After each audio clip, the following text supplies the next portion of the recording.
আচ্ছা প্রথম লেয়ার মিলানের শেষে আমাদেরকে কিউবটা এই অবস্থায় রেখে সম্পূর্ণ বিপরীত অবস্থানে ঘুরিয়ে দিতে হবে, অর্থাৎ একদম এরকম অবস্থানে রাখতে হবে।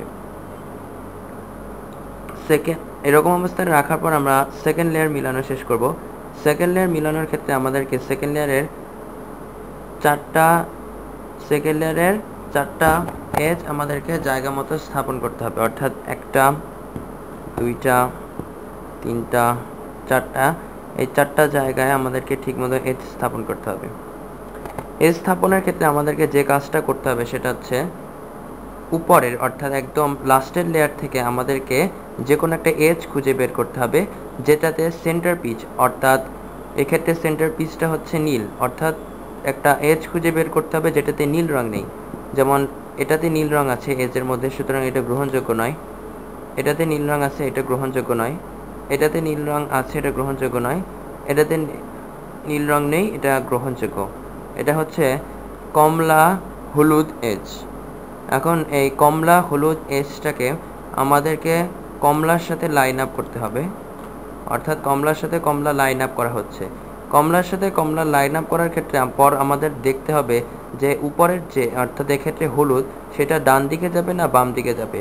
হলুদটা যেহেতু বাম দিকে আছে সেহেতু বাম দিকে যাবে, এবং এক্ষেত্রে আমাদেরকে যে সূত্রটা অ্যাপ্লাই করতে হবে সেটা হচ্ছে এটা, up inverted, left inverted, up, left, up, front, up inverted, front inverted, up inverted, left inverted, up, left, up, front, up inverted, front inverted। এটা মিলে গেছে। এটা মিলানোর পরে আমাদেরকে উপরের লেয়ার থেকে আবার আরেকটা গুটি খুঁজে বের করতে হবে। যেমন এটা নীল ছাড়া বাকি তিনটা নীল আছে, এটা নীল বাদ, সুতরাং এটাকে আমাদের কাজ করতে হবে।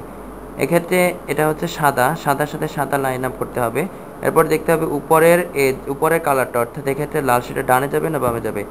এপাশে কমলা আছে সুতরাং এপাশে নীল যাবে না, আর ডান পাশে লাল আছে সুতরাং আমাদের ডান পাশে লাল নিতে হবে। এবং এক্ষেত্রে যে অর্থাৎ ডান দিকের ক্ষেত্রে যে সূত্রটা অ্যাপ্লাই করতে হবে সেটা হচ্ছে up right, up inverted, right inverted, up inverted, front inverted, up front. অর্থাৎ up right, up inverted, right inverted, up inverted, front inverted, up front. এটা মিলে গেছে। এরপরে আমাদেরকে উপরের লেয়ার থেকে আবার দেখতে হবে, যেমন এটা নীল ছাড়া এটা লাল আছে নিচে, সুতরাং লালের সাথে আমাদেরকে লালের লাইন আপ করতে হবে।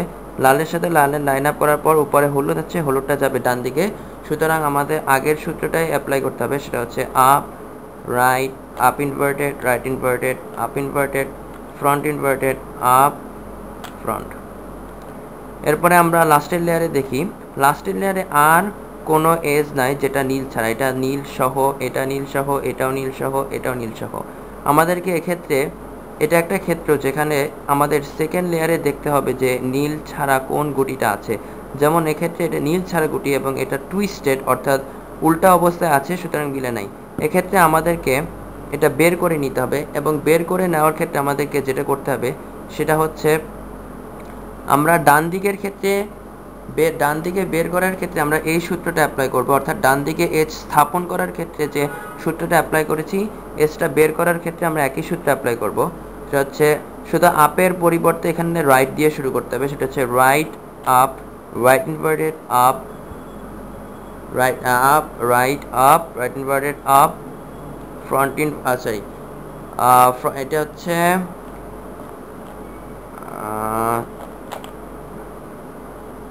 আচ্ছা আমি আরেকবার করছি। এখান থেকে বের করার ক্ষেত্রে আমাদেরকে যেটা করতে হবে সেটা হচ্ছে আপ বাদে বাকি সূত্রটা অ্যাপ্লাই করতে হবে। Right up, right up inverted, right inverted, up inverted, front inverted, up front. এক্ষেত্রে আমরা এই গুটিটা উপরের লেয়ারে নিয়ে এসেছি এবং এটার সাথে কমলার সাথে কমলার লাইন আপ করে সাদাটা যাবে ডানে, সুতরাং আমরা একই সূত্রে অ্যাপ্লাই করব।